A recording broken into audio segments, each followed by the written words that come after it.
Члены клуба спортивной борьбы ЦСКА Осман Куртаглы и Налджопо Георгий Адлибе, чемпион мира среди юношей Аслан Гварами, стали счастливыми обладателями стипендии компании «Аквафон». Популяризация спорта, активного образа жизни, а также содействие развитию спортивных дисциплин в нашей стране – важное направление деятельности компании. Мы искренне верим и надеемся в то, что наш вклад поможет этим ребятам добиться больших успехов и достойно представлять нашу страну за рубежом, и также заменить таких именитых спортсменов, как Денис Царгуш.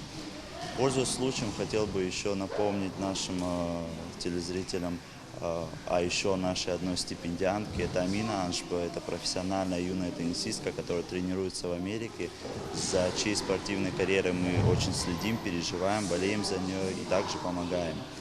Все это вместе для компании «Аквафон» – это некий такой вклад в будущее нашей молодежи.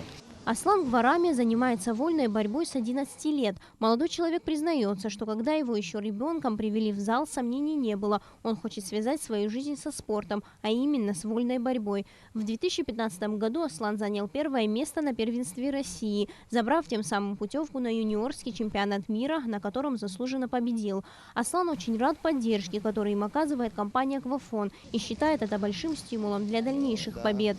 Пускай хоть небольшие деньги, но это все важно, потому что мы спортсмены, мы постоянно, нам что-то нужно, постоянно мы в разъездах, и эти деньги, которые нам выделяют, очень сильно помогают. Тем более молодые тоже видят и будут стремиться стать на наши места, чтобы им тоже как-то где-то в жизни вот так вот помогали. Спорт – это важная составляющая здоровья молодежи. За каждым успехом, медалью и высоким результатом спортсменов стоит огромный труд, изнуряющие тренировки. В компании «Аквафон» считают, что поощрение такой спортивно-активной молодежи стимулирует всех молодых людей республики к занятиям спортом, достижению высот во всех сферах нашей жизни. Сария Смыр, Саида Гухава, Абхазское телевидение.